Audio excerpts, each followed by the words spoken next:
This is Main Street Papakura, and these are the veterans of the Long Range Desert Group, the LRDG, who in World War II fought a clandestine campaign against Hitler's armies in North Africa. Alongside the LRDG was a tiny military unit whose reputation would be forged in the desert, the British SAS. Members of the Long Range Desert Group, we honour you for your service to your country.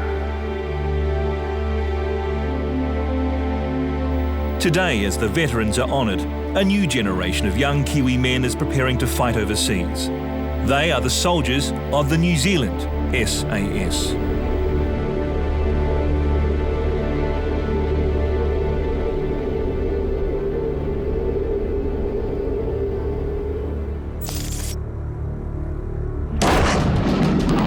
After a gruelling selection and 9 months of training, 5 of New Zealand's top soldiers were chosen for New Zealand's elite fighting unit, 1 NZSAS.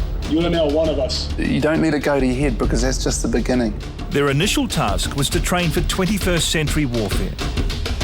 September 11th, 2001 saw this unit transform itself to meet a new and emerging threat. But first, they would begin at the bottom. If you can't pick up a broom, a sweep, where's your humility? Briefed as to the expectations of an NZSAS soldier, the 5 were immersed into counter-terrorism training. You're ultimately the fourth wheel to a patrol that's on operations. Do they trust you? Are you going to be good enough? After proving themselves in CT, now they must move from urban battlefields to the open terrain. After 3 months inside New Zealand's most secretive military unit, life has changed considerably for its 5 newest members. Training wheels have come off. The burden and responsibility goes back on you, to go and do a bit more of your own training. Those still on probation, they're more at ease with a life where only immediate family and friends are aware of their real profession. Most of the people know that you're in the army, and the army's a big place. Or you're in the Navy. Whatever sort of suits you on the day, really. Let's speed it up now. Although each excelled in the counter-terrorism training, the 5 know without combat experience under their belts, they're far from being true NZSAS soldiers. You want to get out there, you want to be deployed, you want to go on operations, and you want to test everything you've learned. It's all you're here for, is to do your job. Yeah, you're here to do your job. The next 6 months will be spent on advanced combat training, also known as Green Roll.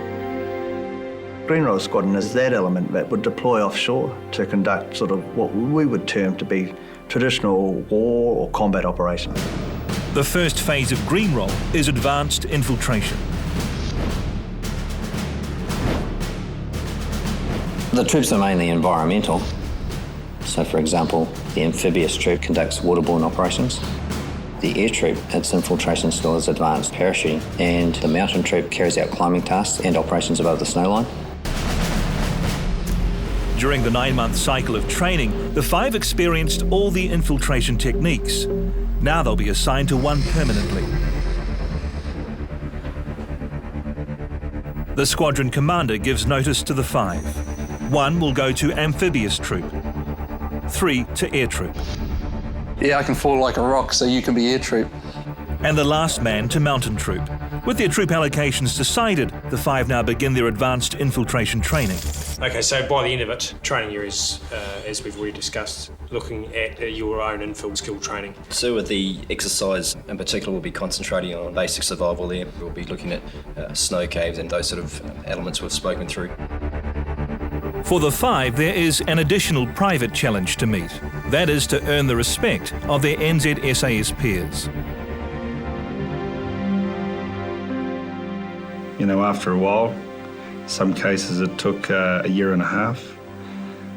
FIA would actually come up and say, hello, how you going? And then from that time you sort of realise that you're accepted into the unit. They're very Joe cool, and I'm sure you've noticed, you sit around and have a conversation with them, there are a lot of silences. Because, they sit there and somebody will start up something. Very difficult to have a real conversation with them. They just nod and they, yeah, mate, and there'll be a silence for 5 minutes. You don't want people who have absence of emotion. They're dangerous because they can't experience fear. Therefore, they'll do things without thinking about the consequences. The soldier selected for mountain troop must learn to infiltrate into some of the harshest and deadliest alpine conditions in New Zealand. SAS soldier is about being able to fit in with, adapt or mould to his environment. Mountain Troop's newest member soon discovers the endurance levels needed to travel across the Southern Alps are unlike anything he's faced before. As they continue their dogged progress, they stop only to hide the tracks of their skis to confuse any enemy. The temperature falls further and the terrain worsens. No one says a word. This is all in a day's work for Mountain Troop. There are people who operate far from any comfort zone, far from any safety zone, and they do so for extended periods of time. As the weather closes in, they have no choice but to make camp. Just working out the best systems, you know, and just mentally hardening up, because you're going to freeze. When you look at Shackleton and those guys in the Antarctic, they survived all those years ago, and there's still guys in New Zealand who've got all the stuff on them and die. But for 3 days, there is no improvement in the conditions. With an intended supply drop 2 days away on foot and depleted rations, they move into survival mode. Self-preservation is great training. It makes you think about yourself. And it's got to be cold and brutal like that.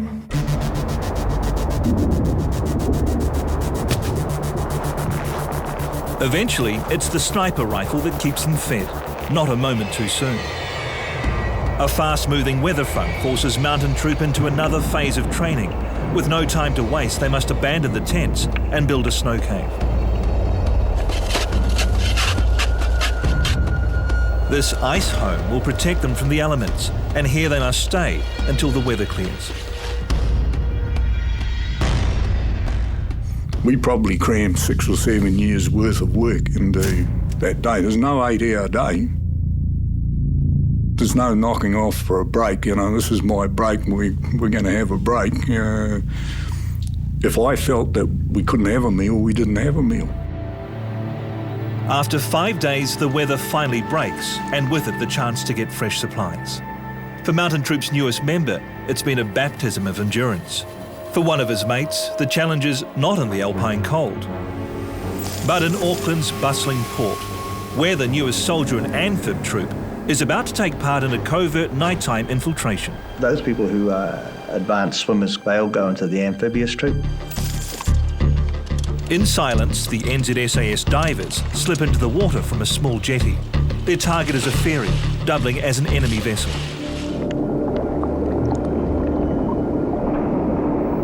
"15 metres below the surface, the divers navigate along the harbour floor. The team must now use maximum stealth and speed to board the ship. On the upper decks are patrolling guards, their movements furtively observed by an NZSAS support craft. In this exercise, Amphib Troop must board the craft by scaling its starboard side. And the clock is ticking. Once the guards finish a sweep of the deck, the divers have just 5 minutes to seize the ship's bridge. The first NZSAS trooper makes a rapid ascent up the equivalent of a 10-storey building. At the top, he gives the all clear to the rest of the team. Stand by. Go. One by one, the rest of the patrol make their way on board. Now they head towards the bridge, sweeping rooms as they go.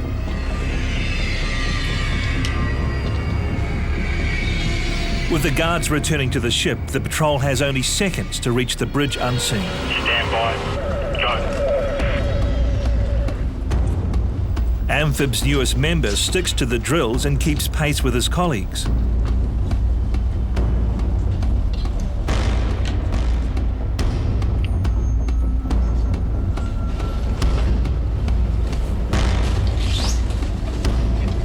The patrol makes it to the bridge completely undetected.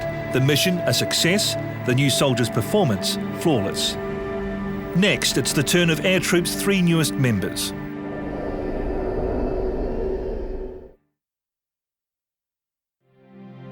I remember one time going on a parachute jump at night. There were 7 of us. 2 people broke their legs and another person injured his shoulder. So I didn't sleep for the entire parachute course, I just had a nightmare. Started at the beginning of the course and finished at the end of the course. I think I was saying the Lord's Prayer at the time, probably. The newest troopers of 1 NZSAS are about to take a quantum leap in their air infiltration skills. Well, the reason for learning infiltration skills speaks for itself. It's so you can get in there and do your job. On cycle, the 3 prove their basic parachute ability. Dangle and thump, you know, you fall and you hit the ground hard. He has to learn how to jump out of a plane at freefall level, if that's to be a speciality. For Air Troop's 3 newest soldiers, the objective is to freefall from altitudes up to 12,000 feet, navigating long distances across the sky completely on their own. There is absolutely no margin for error. The first port of call is not a Hercules transporter, but a simulator. Here, the 3 troopers can learn the art of skydiving without risking life and limb. But it takes time to master freefall.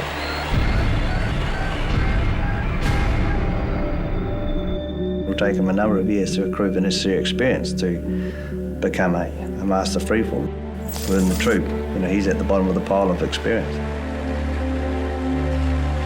Finally, Air Troop's new members are deemed ready for their first solo freefall jump.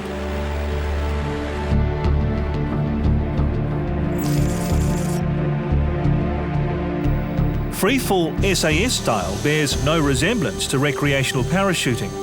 Its purpose is to transport armed soldiers to specific locations without them being seen.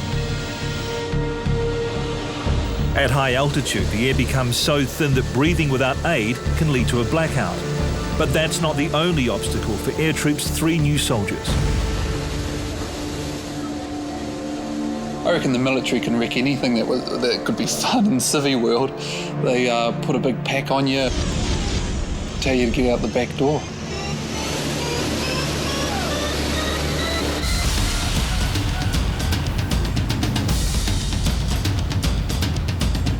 Once out the back, the added weight of the pack sends them hurtling towards Earth at 140 miles per hour.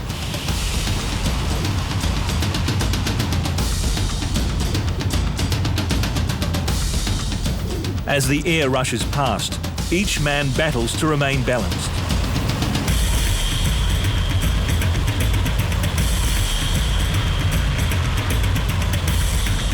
Once in control, the 3 must navigate to the landing zone. To get there, they become human rockets as they propel across the sky.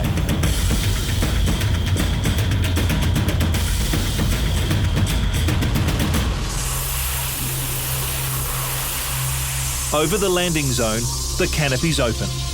It's been a textbook air infiltration.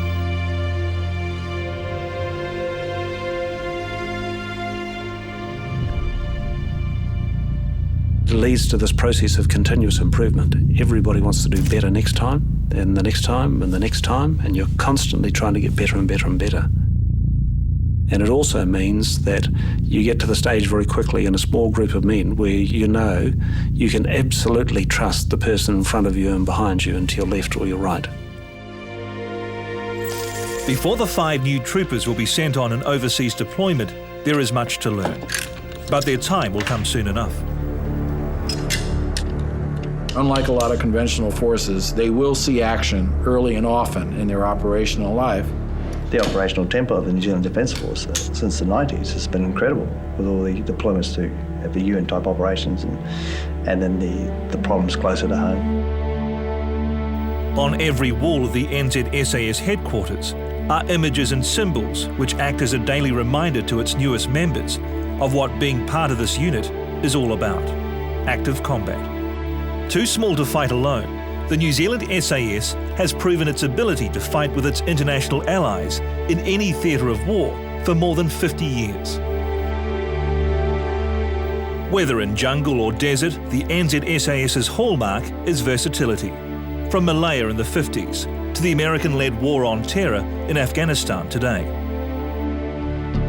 Their ability to undertake challenging missions, to then deliver on those missions. To go in to do the reconnaissance work that is required and to be involved in the direct action that is required. The SAS have been involved in those sort of operations. They have done their work well. They have been respected by the other forces that they have worked with. They received a presidential citation for their work alongside American Special Forces in Afghanistan. If you walk into any bar in Fort Benning, Georgia, where the U.S. Army Special Forces Command is located, and you walk in that bar and you throw down your coin, as it's said, which identifies you as New Zealand SAS, you will be shouted beers until far into the night. World-class standards and tremendous versatility is what makes a New Zealand SAS soldier. The 5 new troopers are conscious they must prove they have the right stuff too. To function as a highly effective small patrol, the 5 must hone their skills. Within the patrol, we need an advanced medic, an advanced signaller, we need a tracker, we need a demolitions expert. We put that all together, and that makes a pretty awesome patrol, doesn't it? For 15 intensive weeks, the new troopers advance their individual skills. The main reason we get into photo compression is to reduce the transmission time on the radio. The longer you transmit, the more chance there is that you'll be detected. We operate only in small teams, so you've got to be able to pick up different skill sets. As part of a small NZSAS patrol, the 5 must show they have the versatility and variety of disciplines to cope with any situation. You can't have a unit of just specialists. You need to have cross-skills, cross-functional areas. Move! Hand-to-hand combat is taken to the next level. Presume your enemy is bigger, stronger, fitter, faster, more skilled, bent on killing you, and he's armed. If it's kill or get killed, the first thing that he should know is that his airway's been destroyed. The spinal cord's been severed, a finger's gone through his eyeball, his leg is broken. It's very much about aggression, but at the same time it's also about control. This is about the most elemental aspects of warfare. One man against another man in the field, using their wits and guile to defeat each other, often in a very deadly embrace. During this time, the 5 are also taking their troop skills to expert levels.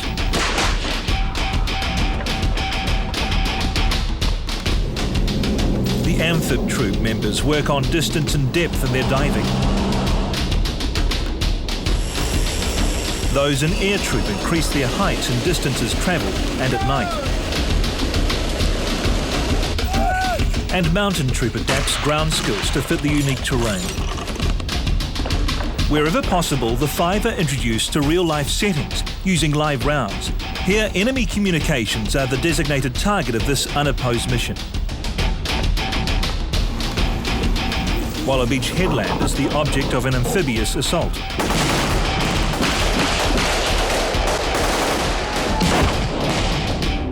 Finally, the 15 weeks is over. Next up, a return to inhospitable Waiouru. You take it for granted when you're training together, because you're just training, or you're going to war together. But underneath it all, you're building up this close friendship and trust that'll last you, even better than your own family ties. Maybe you rely on each other, your life. You're reliant on the guy next to you to look after you when things are happening and your life's on the line. You've got to have feelings or else you won't survive.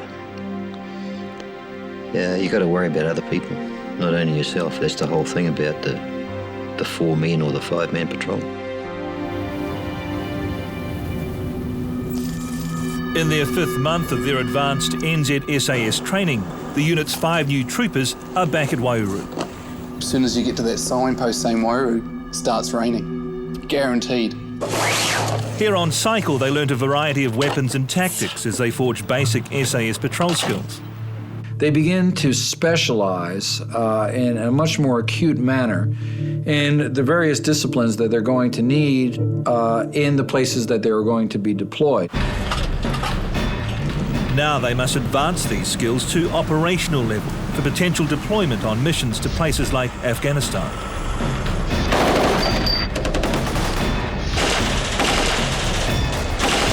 is shining what you've got, taking the rough edges off it, and being able to employ it at the right time. If you're out in the middle of nowhere and it's happening, you make sure your mates are right. You're watching their back. Everything they've learned in this time at Waiouru will one day be applied in overseas deployment. Gathering intelligence, tracking down enemy munitions, and calling in superior firepower. Having the discipline, the long-term objectivity to get the information back to an airbase, back to people, so you can execute the bigger job.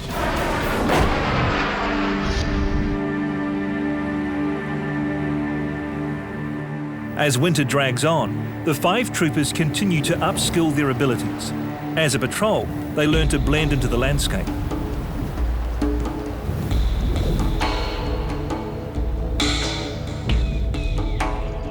As specialist snipers working in pairs, they must merge seamlessly into any environment.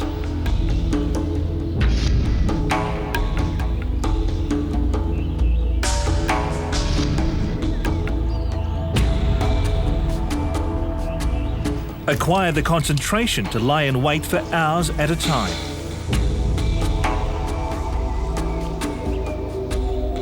Yet able to respond at a moment's notice.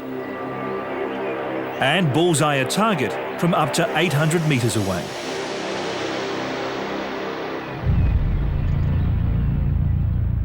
How to pick where the enemy's going to be, how to pick where the enemy's been, how to pick where the enemy is likely to go, and how to pick the enemy before the enemy picks you. After a long winter, the grounds begin to firm. By now, the 5 are working as an effective NZSAS combat patrol.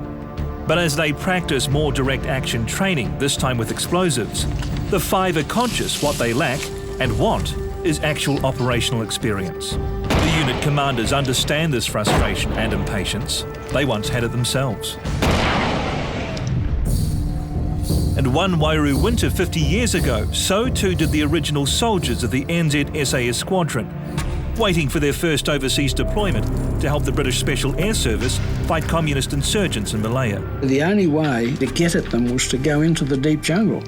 And so this is why they had the SAS who could go into the deep jungle and stay there. The odds were stacked against the Kiwis. A lack of necessary parachute experience would be their first major hurdle. But there was an Irish fellow there, and the commander said to him, what do I do if one of these ropes break that I'm swinging on? And the instructor said, well, say after me, our Father, who art in heaven, hallowed be thy name, and carry on. Having trained in the snowy mountains of Waiouru, the New Zealanders were badly prepared for the humid jungle conditions, but they gritted their teeth and got stuck in. Why we would train in the snows of Waiouru in preparation for the humidity and heat of Malaya remains to be a mystery. It was a complete change for us to go through the swamps and to experience the humidity, the rain, and the things like leeches. You could hear the dead leaves. You could actually hear them rattle as the leeches came towards you. One guy had one up his penis, and we learnt later that you get a cigarette. That's what we did. Cigarette, you just touch him with a cigarette and they fall off. Slowly, the originals grew accustomed to jungle ways. In particular, the Māori members helped greatly in winning the hearts and minds of locals, who in turn helped them train as trackers, providing vital intelligence. In those days, I think it was just the attitude of New Zealanders working with other people that fomented that friendship and gained information. The originals developed new jungle warfare techniques.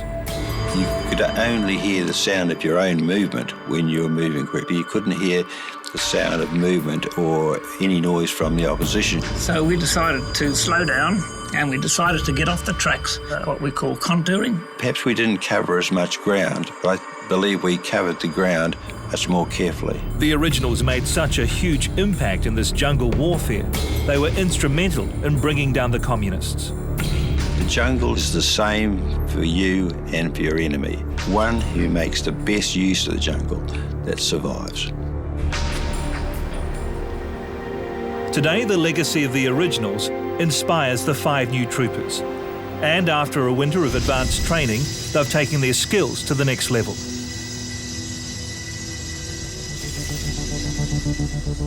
But this training must be put into context. The first time hopping off a helicopter in the middle of a foreign country, you're a long way from any help should you need it. That can be quite daunting. The 5 will now take part in a squadron exercise mimicking operational conditions and pit them with experienced NZSAS troopers. Those are the guys that will take you and hone your skills.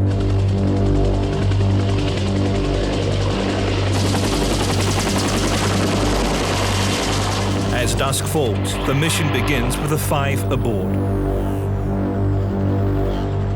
Their objective, the destruction of 2 enemy targets. The patrol will be dropped into water at speed, a highly risky manoeuvre. The reason the chopper can't slow to deposit the men is to prevent enemy radar from detecting their presence.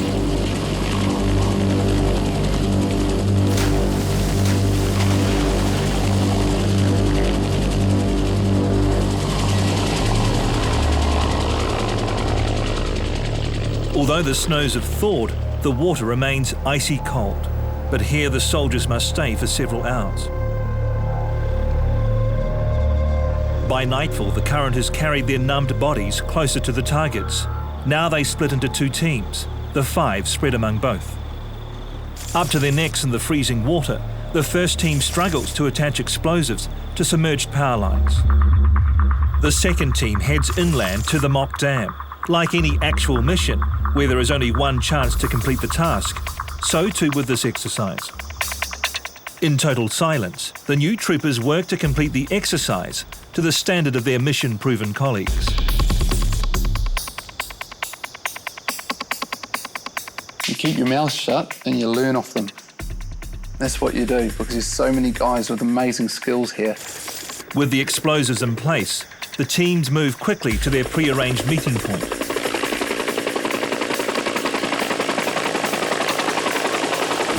On cue, the extraction chopper arrives and the teams are uplifted with all on board. But this is only the first part of the mission. The patrol's success tonight will be gauged by their objective being successfully completed. And it is.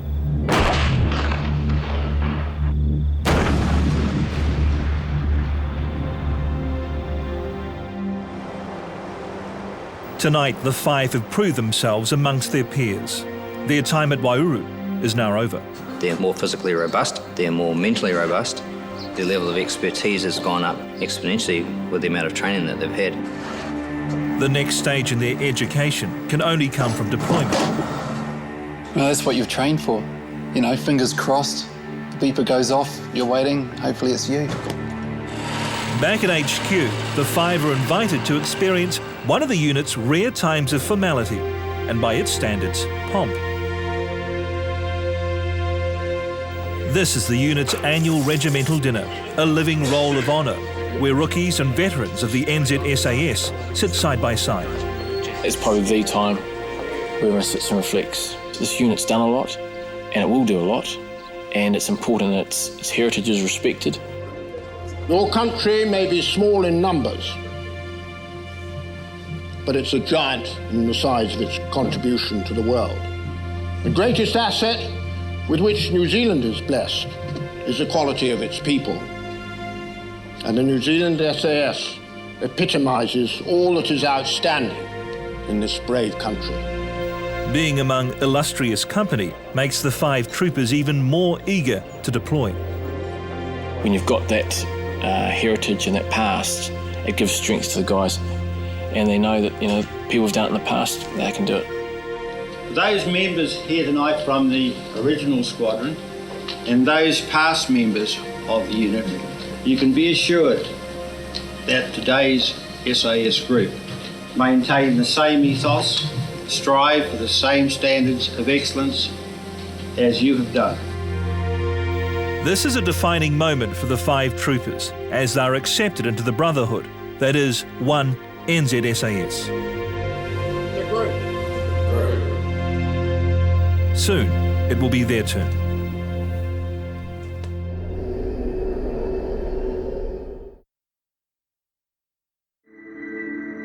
The guys all believed that you just couldn't just go cold on operations. There was always live firing rehearsals before you went on any operation. When I spoke to the other guys, they all went through the same process.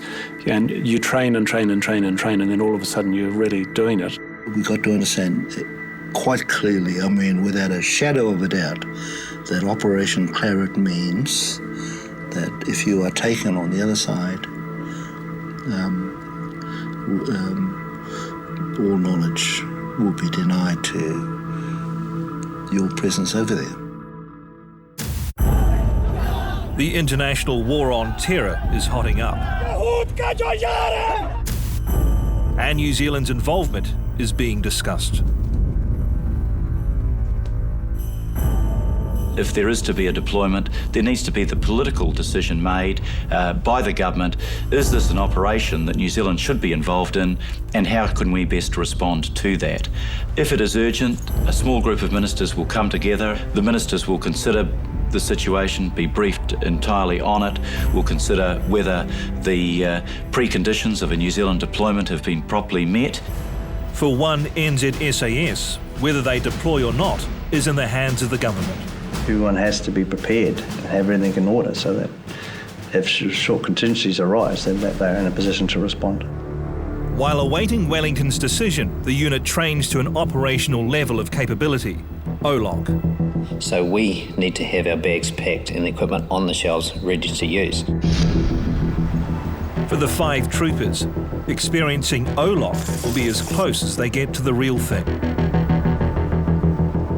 If we look at Afghanistan, for example, strategic reconnaissance, looking at sensitive sites, exploiting sensitive sites in terms of where munitions have been kept. In the event of such missions, the unit must be combat ready. It starts sinking in when you start issuing more specialist equipment, you start focusing on jobs. The 5 rehearse the dangerous parachute infiltration.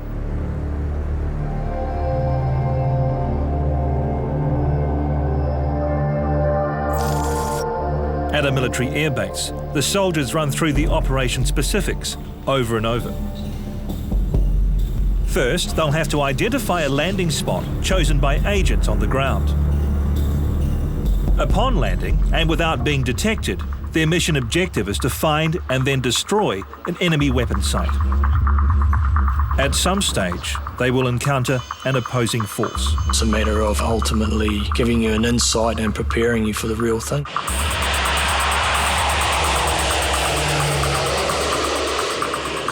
As the 5 slip into the night, the countdown on this first taste of combat has begun. People do get killed and hurt, but the job at the end of the day, which is the most important part, has to be completed, even if it's just you by yourself. And it's that type of ideology that the unit teaches. Somebody's got to do it, and you might be the last one in the patrol, and you've still got to try and do that job to achieve the goal that was asked of her. And that's the difference between us and outsiders. In terrain which resembles the landscape of Afghanistan, a local agent prepares the landing site with a marker. This flare is the only guide for the parachutists.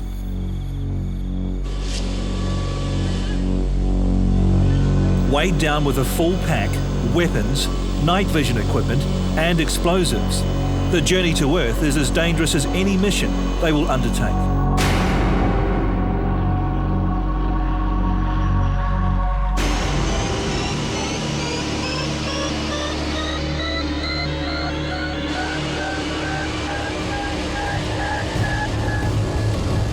You could be falling into an abyss, pure darkness.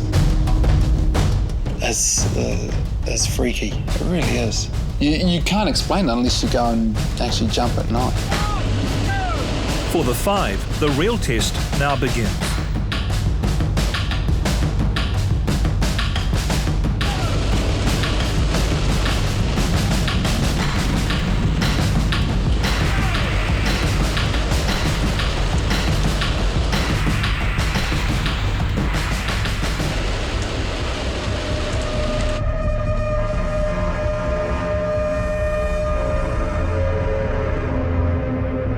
Taking formation, they arc across the sky. Accuracy is everything, with surrounding power lines, roads and lakes all acting as obstacles to the infiltration. Once you hit the bottom, it's the beginning of your job. You're not only thinking about how you're going to get in, but you're thinking about your mission. Get it done and get out. Landing safely, they must now track more than 15 kilometres over rugged terrain. The night vision goggles, the only source of illumination. Their mission is an enemy target stockpiled with munitions. Ahead lies the certainty they will encounter enemy forces somewhere along the way. You know it's going to come thick and fast, and you don't know when it's going to end. Live ammunition will be used throughout, and like an actual mission, the soldiers have no idea when the enemy will appear or from where.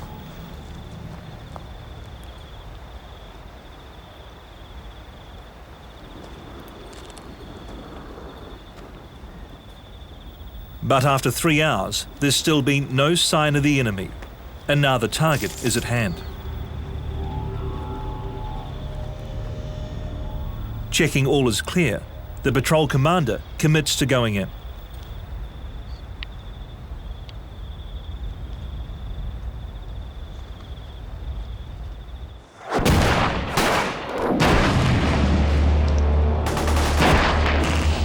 While some soldiers trade fire with the enemy, the rest of the patrol lay their charges.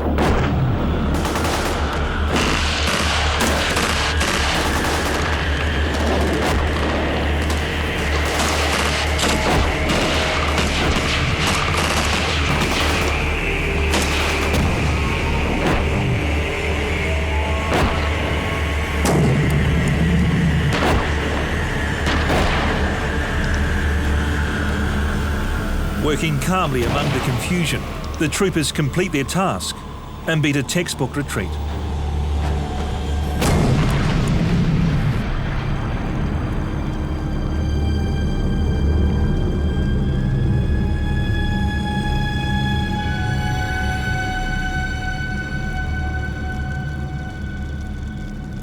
The next time they do this will be on foreign soil.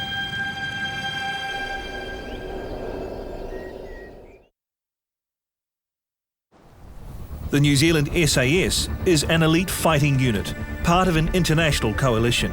Often covertly, it deploys its troops all over the world, helping in humanitarian causes and more recently, the international war on terror. For 5 new troopers, recent world events are about to become a reality. In an environment where a decision might need to be taken very quickly, within 24 hours, people can be on a plane and heading to the destination where their services may be needed. The troopers must now play a waiting game. Will they be among those chosen if the government asks the NZSAS to be deployed? Everyone joins a unit to go on operations. You know, it's what everyone aspires to do. And so they wait.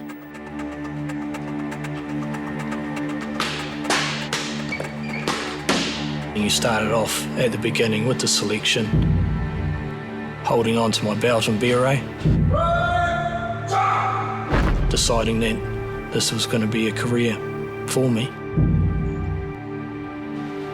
and realising that I don't want to go anywhere else. 2 years of training feels short compared to waiting for news.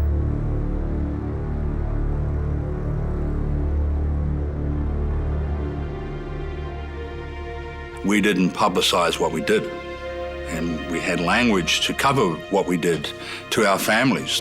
You know, they just knew when we went over the hill, or language like that. When these chaps went somewhere, the wife didn't even know they were on an exercise or it was for real, let alone where they were. They just didn't know. Everything you've done for the last however many years you're in SAS is up for this.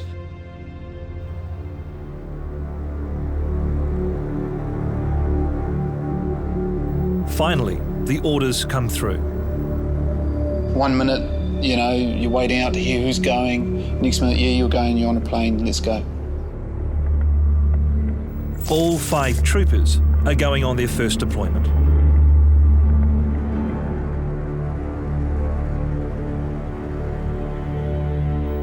Over 50 years ago, Major Frank Rennie trained the original NZSAS force to deploy overseas in the name of New Zealand. Now, half a century later, 5 more troopers take their place in this elite lineup. That's what you've trained for the last 2 years to get out there and put it all to good use. It's like an All Black sticking the black jersey on, or a guy sticking the black jersey on for the first time. You're here to do your job, and that's what gives you all your satisfaction, is doing your job and doing it to the best you can. Knowing that you are carrying on a legacy.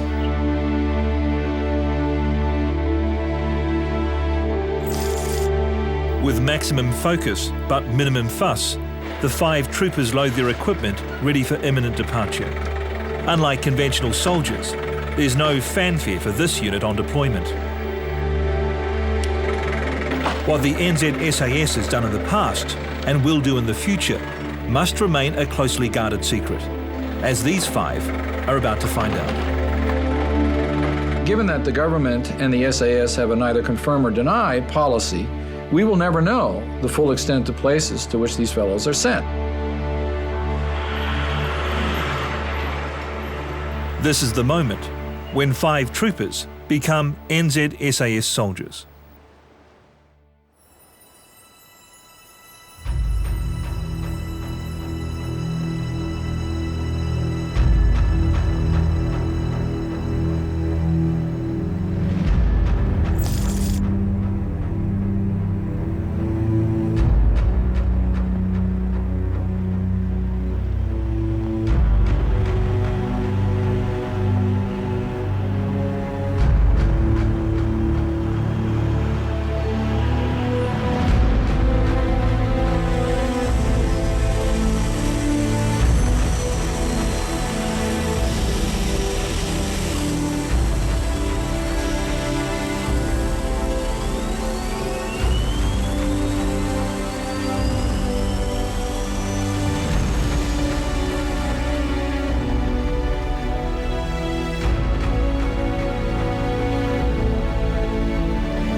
This program was made with funding from New Zealand On Air.